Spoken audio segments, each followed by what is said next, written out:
ಬಂದಿದ್ದಿಲ್ಲ ಇವಾಗ ಶಿವಾನಂದ್ ಎಸ್ ನೀಲಣ್ಣವರ್ ಈ ಹೆಸರು ನೆನಪಿಟ್ಕೊಳ್ರಿ. ವಿಶ್ವ ಪ್ರಸಿದ್ಧನಾಗವನಿದ್ದೇನೆ. ಸುಮ್ಮನೆ ಬಂದು ಮಾತಾಡ್ತಾ ಇಲ್ಲ. ದೊಡ್ಡ ಸಾಮ್ರಾಜ್ಯ ಕಟ್ಟಿದ್ದೇನೆ. ಯುದ್ಧಕ್ಕೆ ಸಿದ್ಧನಾಗಿ ಬಂದಿದ್ದೇವೆ. ಯುದ್ಧಕ್ಕೆ ಸಿದ್ಧನಾಗಿ ಬಂದಿದ್ದೇವೆ. ಕರ್ನಾಟಕ ರಾಜ್ಯವನ್ನ ಬರ್ತಕ್ಕಂಥ ದಿವಸದಲ್ಲಿ ಸೀದಾ ಮಾಡಿಲ್ಲ ಅಂತಂದ್ರೆ ನಾನು ಸಿದ್ದಪ್ಪ ನೀಲಣ್ಣವ್ರ ಮಗನಲ್ಲ. ಬರ್ತಕ್ಕಂಥ 2028 ಇದೆಯಲ್ಲ. ಎಲ್ಲರಿಗೂ ಓಂ ನಮಃ ಶಿವ. ಎಲ್ಲರೂ ಸುಖವಾಗಿ ಶಾಂತಿ ನೆಮ್ಮದಿಯಿಂದ ಬಾಳಿ ಎಲ್ಲರಿಗೂ ಒಳ್ಳೆಯದು. ಆತ್ಮೀಯ H16 ನ್ಯೂಸ್ ಅರ್ಥಾತ್ ಹೇ ಸಿದ್ದಾರಾಮಗೆ ಸ್ವಾಗತ. ನಾನು ನಿಮ್ಮ MI ಅಥವಾ ಮಲ್ಲಪ್ಪ ಜ್ಯೋತಿ ಅವರು. ಆತ್ಮೀಯರೇ, ಈ ನಮ್ಮ ಶಿವಾನಂದ ನೀಲಣ್ಣವರ್, ಡಾಕ್ಟರ್ ಶಿವಾನಂದ ನೀಲಣ್ಣವ್ರ ಬಗ್ಗೆ ಸಾಕಷ್ಟು ಚರ್ಚೆ ನಡೀತಾ ಇದೆ. ಬೆಳಗಾವಿ ಜಿಲ್ಲೆ ತುಂಬ ಅಷ್ಟೇ ಅಲ್ಲ, ರಾಜ್ಯದ ತುಂಬ. ಯಾಕಂದ್ರೆ ದೊಡ್ಡ ಸ್ಕ್ಯಾಂಡಲ್ ಆಗಿದೆ. ಹೆಚ್ಚು ಕಡಿಮೆ 35,000 ಜನ ಇವರ ಈ ಶಿವಂ ಅಸೋಸಿಯೇಟ್ದಲ್ಲಿ ದುಡ್ಡು ಹೂಡಿದ್ದಾರೆ ಅಂತೇಳಿ ರಿಪೋರ್ಟ್ಸ್ಗಳಿದ್ದಾವೆ. ಈಗಾಗಲೇ AC ಮತ್ತು DC ಅವರು ಅಥವಾ ಜಿಲ್ಲೆಯ ಆಡಳಿತಾಧಿಕಾರಿಗಳು ಅವ್ರನ್ನ ತನಿಖೆಗೆ ಒಳಪಡಿಸಿ ಈಗ ಸಿಕ್ಕಂಥ ಮಾಹಿತಿಗಳ ಆಧಾರ ಮೇಲೆ 50 ಕೋಟಿಗಳವರೆಗೆ ಅವ್ಯವಹಾರ ನಡೆದ ಅನ್ನೋದಕ್ಕಾಗಿ ಅದರ ಪೂರ್ಣ ತನಿಖೆ ಮಾಡೋದಕ್ಕಾಗಿ CIDಗೆ ಒಪ್ಪಿಸಿದಾರ ಸುದ್ದಿಗಳು ಬರ್ತಾ ಇದ್ದಾವೆ. ಇದನ್ನ ಯಾಕೆ ಮತ್ತೆ ಇವತ್ತು ಚರ್ಚೆ ಮಾಡಬೇಕಾಗ್ಯದಪ್ಪ ಅಂತಂದ್ರೆ, ಕೆಲವೊಬ್ಬರು ಈ ಶಿವಾನಂದ ಈ ನೀಲಣ್ಣವ್ರ ಕುರಿತಾಗೆ ಒಂದಿಷ್ಟು ಸಾಫ್ಟ್ ಕಾರ್ನರ್ ಆಗಿ ಮಾತಾಡೋದನ್ನು ನಾವು ನೋಡ್ತಾ ಇದ್ದೀವಿ. ಮಾತಾಡ್ರಿ ಏನು ತಪ್ಪಲ್ಲ, ಪಾಪ ಒಬ್ಬ ನಿರಪರಾಧಿಗೆ ಶಿಕ್ಷೆ ಕೊಡಿಸೋದು ತಪ್ಪು. ಆದರೆ 36% ರೀತಿಯಲ್ಲಿ ಇವತ್ತೇನೋ ಬಡ್ಡಿ ಕೊಡ್ತಾ ಇದ್ದಾನ, ಬಡ್ಡಿ ವ್ಯವಹಾರ ಮಾಡ್ತಾ ಇದ್ದಾನ ಅಂತೇಳಿ ನಾವು ಸಮಾಧಾನ ಮಾಡ್ಕೋಬೋದು.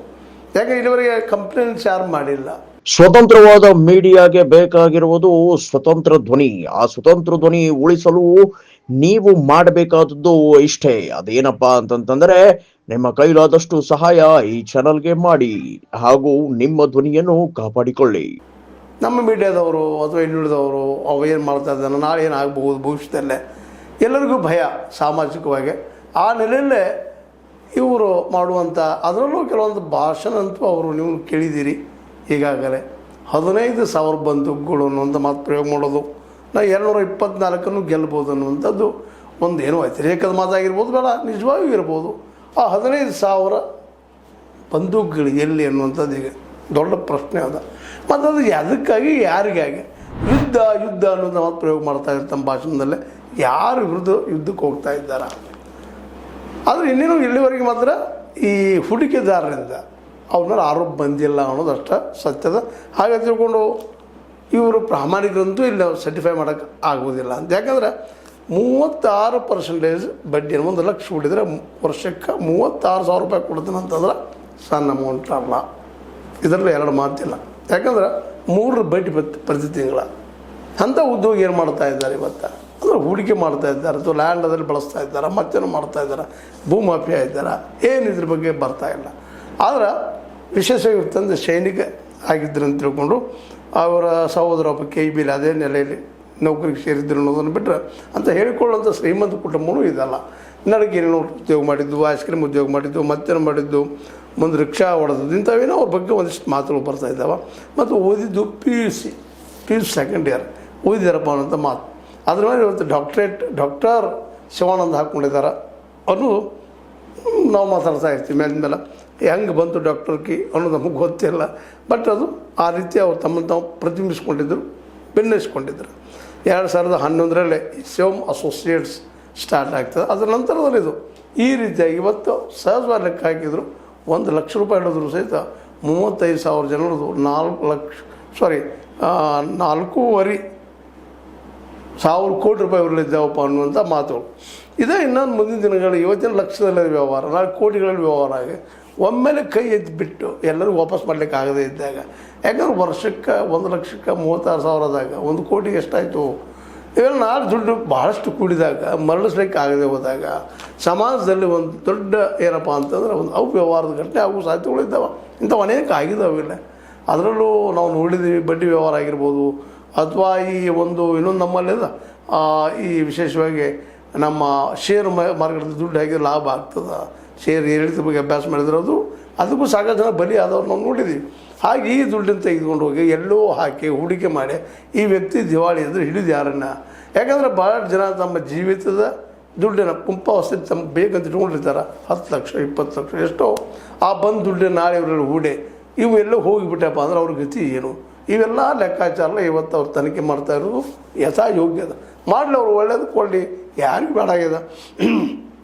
36% ದುಡ್ಡು ಬಡ್ಡಿ ಕೊಡುವಂಥದ್ದು ತೊಗೊಳ್ಳೋ ಅವರು ಬರಲಪ್ಪ ಅಂತ ಹೇಳ್ತಾ ಇದ್ದಾರೆ. ಆದರೆ ಇದು ಎಲ್ಲಿವರೆಗೆ ಸಾಧ್ಯ ಅನ್ನೋದಕ್ಕೆ ಉತ್ತರ ಕೊಡಬೇಕಾಗಿದೆ. ಯಾಕಂದ್ರೆ ಇವತ್ತು ನಮಗೆ ಯಾವ ಇಂಡಸ್ಟ್ರಿನೂ ಅಷ್ಟು ದುಡ್ಡಿನ ಹಾಕಿ ಕೊಡೋ ಸ್ಥಿತಿ ಒಳಗಿಲ್ಲ. ಇವತ್ತು ನ್ಯಾಷನಲೈಸ್ ಬ್ಯಾಂಕ್ಗಳಾಗಿರ್ಬೋದು, ಪೋಸ್ಟ್ ಆಗಿರ್ಬೋದು, ಮತ್ತೇನೋ ಆಗಿರ್ಬೋದು, ಭಾಳ ಎಷ್ಟಪ್ಪ 8-9% ಕೊಡ್ತಾ ಇರ್ತಾರೆ ವರ್ಷಕ್ಕೆ. ಇಲ್ಲಿ ಇವರು ತಿಂಗಳಿಗೆ 3% ಕೊಡ್ತಾನಪ್ಪ ಅಂತಂದ್ರೆ ಎಷ್ಟಾಯಿತು? ಹಾಂ, ಎದ್ದಕ್ಕಾಗಿದ್ದು ಮತ್ತು 1 ಲಕ್ಷ ಕೊಡ್ಬೇಕಂತ ಕಂಡೀಷನ್ ಆಗ್ತಾ ಇರ್ತಾರೆ. ನಾಳೆ ಇದಕ್ಕೂ ಒಂದು ವಿಶ್ವಾಸ ಹುಟ್ಟಿಸಿ, ಒಂದು ಹಂತಕ್ಕೆ ಬರ್ತಾನೆ ವಿಶ್ವಾಸ ಹುಟ್ಟಿಸಿ, ಆಮೇಲೆ ಅದನ್ನು ದುಡ್ಡನ್ನು ಒಮ್ಮೆ ಜೋಡದು ಮಾಡಿಕೊಂಡು ಓಡಿ ಹೋಗ್ಬೋದು, ಮತ್ತೇನೋ ಆಗ್ಬೋದು.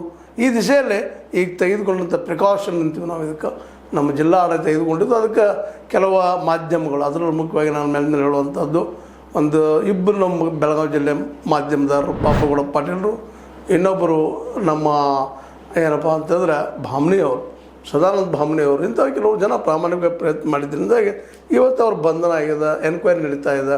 ಮತ್ತು ಸಣ್ಣದರಲ್ಲಿದೆ, ಇನ್ನೂ ಯಾರು ಆರೋಪ ಮಾಡಿಲ್ಲ ಅವ್ರಿಗೆ.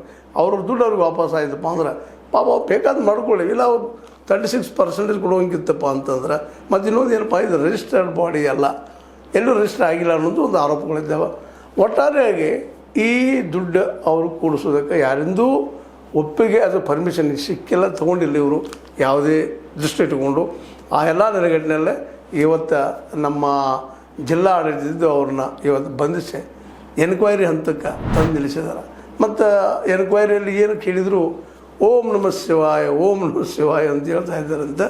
ಅದಕ್ಕಾಗಿ ಇದು CID ಇದ್ದಿದ್ದು 5 ದಿನಗಳವರೆಗೆ ತನ್ನ ಕಸ್ಟಡಿ ತೆಗೆದುಕೊಂಡ ಯಾರು ಏನು ಯಾವ ರೀತಿ ಮಾಡಿದ್ರು ಇವರು ಅನ್ನುವಂಥ ಪ್ರಶ್ನೆ ಮಾಡಿದ್ರು. ಇದ್ರ ಮೂಲ ಏನದಪ್ಪ, ಹೆಂಗೆ ಹೊರಟಿದ್ರು ಇವರು, ಎಲ್ಲೆಲ್ಲಿ ಹೂಡಿದಾರ, ಹೂಡಿಕೆ ಸರಿಯಾದ ಜಾಗದಲ್ಲಿದ್ದಾನೆ, ಅದು ಮರಳಿ ಬರುವಂಥ ಜಾಗದಲ್ಲಿದ್ದಾನೆ, ಅಥವಾ ಇವ್ರ ಕಡೆ ದುಡ್ಡು ತೊಗೊಂಡಂಥವ್ರು ಅವ್ರಿಗೂ ಗಾಯವಾಗಿ ಹೋಗುವಂಥದ್ದು ಇದ್ದಾನೆ. ಇವೆಲ್ಲವೂ ಈಗ ತನಿಖೆಗೆ ಒಳಪಡುವಂಥವದವ. ಈ ಎಲ್ಲ ದಿಶೆಯಲ್ಲೇ ಇವತ್ತು ಈ ಶಿವಾನಂದ ನೀಲಣ್ಣವ್ರಂಥ ಅನಧಿಕೃತ ಬಡ್ಡಿ ವ್ಯವಹಾರ ಮಾಡೋರಿಗೆ ಇದೊಂದು ಪಾಠನೂ ಆಗುವಂಥದ್ದು. ಜೊತೆಗೆ ಇನ್ನೊಂದು ನೀವು ಗಮನಿಸಬೇಕಾಗಿದೆಯಪ್ಪ ಅಂದ್ರೆ ಜನರಿಗೂ ಎಚ್ಚರಿಕೆ ಕೊಡಬೇಕಾಗಿದೆ. ಇವತ್ತು ಜನನೂ ಸಹಿತ ಎಚ್ಚರಿಕೆ ಕೊಡಬೇಕಾಗಿದೆ. ನೋಡಿರಿ, ಏನು ಹೂಡಿಲ್ಲ ಅನ್ನೋ ಸಹಿತ 35,000 ಜನ ಹೂಡಿದ್ದಾರೆ. ಮತ್ತು ಎಲ್ಲೂ ಅವರು ಏನು ಇವರ ಬಡ್ಡಿ ಪ್ರತಿ ವರ್ಷ ಕರೆಕ್ಟ್ ಬರ್ತಾಯಿದೆ. ಈಗಂತೂ ಈಗ ಅವ್ರ ಪ್ರಾಬ್ಲಮ್ ಇಲ್ಲ, ಎಲ್ಲೂ ಆರೋಪ ಮಾಡಿಲ್ಲ ಅವರು, ಇಲ್ಲ ನಮ್ಮ ಮೋಸ ಮಾಡಿದಾರ ಮತ್ತೇನು ಮಾಡಿದಾರೆ ಅಂತೇಳಿ. ಆದರೆ ಇದೇ ರೀತಿ ಮುಂದುವರಿತದೆ ಅಂತ ಹೇಳಲಿಕ್ಕೂ ಸಾಧ್ಯ ಇಲ್ಲ. ಈಗೇನೋ ಸಣ್ಣ ಪ್ರಮಾಣದಲ್ಲಿ ಅದ, ಇದು ದೊಡ್ಡದಾಯ್ತಪ್ಪ ಅಂದರೆ ಈಗೇನೋ ಎಲ್ಲದಕ್ಕೆ ತಾಕೆ ಮಾಡಿ ಏನೋ ಒಂದು ಲೆಕ್ಕಪತ್ರ ಹೊಂದಾಣಿಕೆ ಮಾಡಲಿ ಬುದ್ಧಿವಂತಿದ್ದಾನೆ. ಓಂ ನಮಃ ಶಿವಾಯ.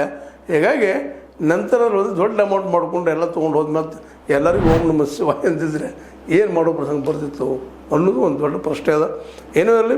ಮತ್ತು ಅದ್ರ ಜೊತೆಗೆ ಇನ್ನೂ 2-3 ಪ್ರಶ್ನೆಗಳು ಉತ್ತರ ಕೊಡಬೇಕಾಗಿದೆ. ಇವರು 224 ಸ್ಥಾನಗಳನ್ನ ಹೆಂಗೆ ಗೆಲ್ಲಬಲ್ಲರು, ವ್ಯವಸ್ಥೆಯನ್ನು ಬದಲು ಮಾಡಬಲ್ಲರ ಇವರು, ಅಂಥ ಶಕ್ತಿ ಏನದ, ಏನು ಅಂತದಪ್ಪ ಇವರು, ಏನು ಮಾಡಿದಾರ, ಏನು 15,000 ಬಾಂಬ್ ಹಿಡ್ಕೊಂಡು ಬಂದೂಕು ಹಿಡ್ಕೊಂಡು ಇವರಿಗೆಲ್ಲ ಬ್ಲ್ಯಾಕ್ ಮೇಲ್ ಮಾಡಿ ಅನಿಸ್ತಾ ಇದ್ದಾರೆ ಏನಂತ.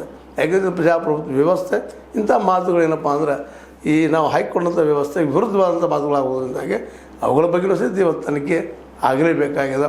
ಯಾಕಂದ್ರೆ ಅವ್ರು ಮಾಡಲಿ, ಇಲ್ಲಂತಲ್ಲ, ಹೋರಾಟ ಮಾಡಲಿ, ಎಲೆಕ್ಷನ್ ನಿಲ್ಲಿ ಗೆಲ್ಲಿ, ಎಲ್ಲರೂ 24 ಗೆದ್ಕೊಂಡು ಹೋಗ್ರಿ, ಬೇಡ ಇವತ್ತಿನ MP ಗಳು 543 ಜನ ಇದ್ದಾರೆ, ಅದನ್ನು ಗೆಲ್ಲಿ.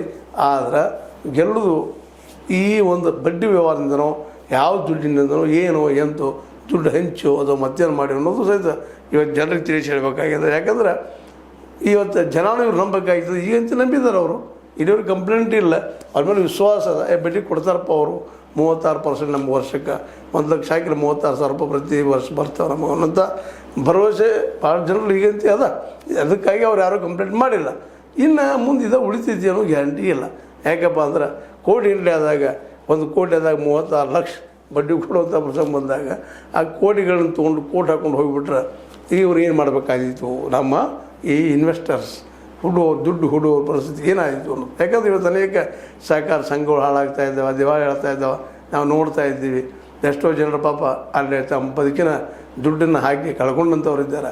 ಅವೆಲ್ಲ ಗಮನದಲ್ಲಿದ್ದಾಗ ಈ ನೀಲಣ್ಣವರ್ ಈ ಒಂದು ಕೋಆಪರೇಟಿವ್ ಮತ್ತು ಸರ್ಕಾರದ ಬಡ್ಡಿ ವ್ಯವಹಾರಗಳಿಗಿಂತ ಪ್ರಾಮಾಣಿಕವಾಗಿ ಕೊಟ್ಟು ಬಡ್ಡಿ ಕೊಡುವಂಥ ಪ್ರತಿ ತಿಂಗಳು 3 ಬಡ್ಡಿ ಕೊಡುವಂಥ ಶಕ್ತಿ ಇದ್ದಾರೆ ಅನ್ನೋದಕ್ಕೆ ಇವ್ರು ಎಲ್ಲಿ ಇನ್ವೆಸ್ಟ್ ಮಾಡ್ಯಾರೋ ಮತ್ತು ಏನು ಕೆಲಸ ಮಾಡ್ತಾಯಿದ್ರು ಏನು ಇಂಡಸ್ಟ್ರಿ ಇವತ್ತು ಮಾಡ್ತಾಯಿದ್ರು. ಇತಿಹಾಸದಲ್ಲಂತೂ ಇವ್ರು ಪಾಪ ಬಡತನ ಕುಟುಂಬದ ಬಂದವರಿಂದ ಇವ್ರದ್ದು ಆಸ್ತಿನ ಮಹಾನ್ ಪ್ರಮಾಣದಲ್ಲಿ ಪಿತ್ರಾರ್ಸವಾಗಿ ಬಂದಂಥದ್ದು ಏನಿಲ್ಲ. ಆದರೆ ತಂದೆ ಸೈನ್ಯದಲ್ಲಿ ಇರೋದ್ರಿಂದ ಸೈನಿಕರು ಇರೋದ್ರಿಂದ ಸೈನ್ಯದ ಅನೇಕ ಸೈನಿಕರು ಸಂಪರ್ಕದಲ್ಲಿ ಬರೋದ್ರಿಂದಾಗಿ ಅವರ ಜೀವಿತ ದುಡ್ಡಿಗೆ ತಮ್ಮಲ್ಲಿಟ್ಟುಕೊಂಡು ಮತ್ತೆ ಅದು ಉದ್ಯೋಗ ಮಾಡಿಕೊಂಡು ಅವ್ರಿಗೆ ಇಲ್ಲಿವರೆಗೆ ಬಡ್ಡಿ ಕೊಡ್ತಾ ಬಂದಿದ್ದಾರೆ. ಅವ್ರಿಗೆ ವಿಶ್ವಾಸ ಮೂಡಿಸಿದ್ದಾರೆ. ಯಾಕಂದರೆ 35,000 ಜನ ಅಲ್ಲಿ ಹೂಡಿಕೆದಾರ ಅದಾರಪ್ಪ ಅಂದ್ರೆ ದುಡ್ಡು ಹಾಕಿದಾರಪ್ಪ ಅಂತಂದ್ರೆ ಮೋಸ್ಟ್ಲಿ ಅವರಿಗೆಲ್ಲ ವಿಶ್ವಾಸದಲ್ಲೇ ಹೂಡಿದ್ದಾರೆ. ವಿಶ್ವಾಸದಲ್ಲಿ ಹೂಡ್ತಾ ಇರಲಿಲ್ಲ. ಆ ವಿಶ್ವಾಸವನ್ನು ಅವ್ರು ಉಳಿಸ್ಕೊಂಡು ಹೋಗುವಂಥ ಕೆಲಸ ಮಾಡಲಿ ಅನ್ನೋಕ್ಕಿಂತಲೂ ಅದು ಸಾಧ್ಯನಾ ಅವರಿಂದ ಅನ್ನೋದು ಇವತ್ತಿನ ಪ್ರಶ್ನೆ ಅದ. ಮತ್ತು ಮುಂದೆ ಏನಾಗ್ತಿತ್ತು ಗೊತ್ತಿಲ್ಲ. ಇನ್ನೂ ಅವ್ರು ಬಾಯಿ ಬಿಡಿಸ್ಬೇಕಾಗ್ಯದ. ಆ ಬಾಯಿ ಬಿಡಿಸುವಲ್ಲೇ ನಮ್ಮ CID ಎಷ್ಟರ ಮಟ್ಟಿಗೆ ಯಶಸ್ವಿ ಆಗ್ತೈತಿ ಅನ್ನೋದು ಮುಂದಿನ 4-5 ದಿನಗಳಲ್ಲಿ ಗೊತ್ತಾಗುವಂಥದ್ದು. ಅಲ್ಲಿ ನಾವು ವೇಟ್ ಮಾಡ್ತಾ ಇರೋಣ ಅಂತ ಹೇಳ್ತಾ ಈ ಉಣಕಲ್ಲದ ಶಿವಾನಂದ ನೀಲಣ್ಣವರ್ ಒಟ್ಟಾರೆಯಾಗಿ ಐಸ್ ಕ್ರೀಮ್ ಮಾರಿಯೋ ಮತ್ತೇನೋ ಮಾಡಿಯೋ ಸೇಮ್ ಅಸೋಸಿಯೇಟ್ಸ್ ಹಾಕಿ ಹೂಡಿಕೆ ಮಾಡಿಕೊಂಡು ಒಂದು ಆ್ಯಪ್ ಮಾಡ್ಕೊಂಡಿದ್ದಾರೆ ಅಕ್ಯುಮೆನ್ ಅಂತೇಳಿ. ಅದನ್ನು ಅಭಿವೃದ್ಧಿಪಡಿಸಿ ಸಾವಿರಾರು ಕೋಟಿ ರೂಪಾಯಿ ಅಲ್ಲಿ ಹೂಡಿಕೆ ಆಗುವಂಗೆ ಮಾಡಿದಾರಂತೆ. ಅವ್ರ ಮೇಲೆ ಆರೋಪಗಳಿದ್ದಾವೆ. ನೋಡೋಣ ಏನು ತನಿಖೆ ಹೊರಗೆ ಬರ್ತದ ಅಂತ ಹೇಳ್ತಾ ಇದು ಇಲ್ಲಿವರೆಗಿನ ಡೆವಲಪ್ಮೆಂಟ್. ಯಾಕಂದರೆ ಯಾವುದೇ ರೀತಿ ಹವ್ಯಾಕ್ ಮೂಲಕ ಯಾವುದನ್ನು ಡಿಸೈಡ್ ಮಾಡಲಿಕ್ಕೆ ಆಗೋದಿಲ್ಲ. ವಾಸ್ತವದ ಮೇಲೆ ಹೇಳಬೇಕಾಗ್ತದೆ. ನೋಡೋಣ ಅಂತ ಹೇಳ್ತಾ ನೀಲಣ್ಣವರು ಯಾರು ಇನ್ನೂ ಪ್ರಶ್ನೆ ಅದ. ಅವ್ರು ಕ್ಲಿಯರ್ ಬಂದಿಲ್ಲ.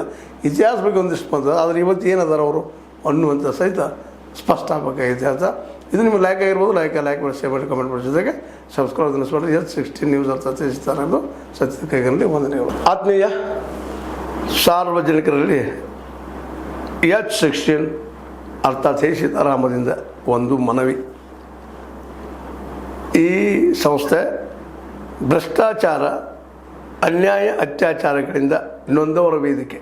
ಅನ್ಯಾಯಕೋರರ ಭೂಗಳ್ಳರ ನಶಾ ಸಾರಾಯಿ ಮಾಫಿಯಾಗಳ ವಿರುದ್ಧದ ಧ್ವನಿ. ರೈತರ ಕೂಲಿಕಾರ ಕಾರ್ಮಿಕರ ಬಿದ್ದ ಸಮುದಾಯ ಜನರ ಧ್ವನಿ.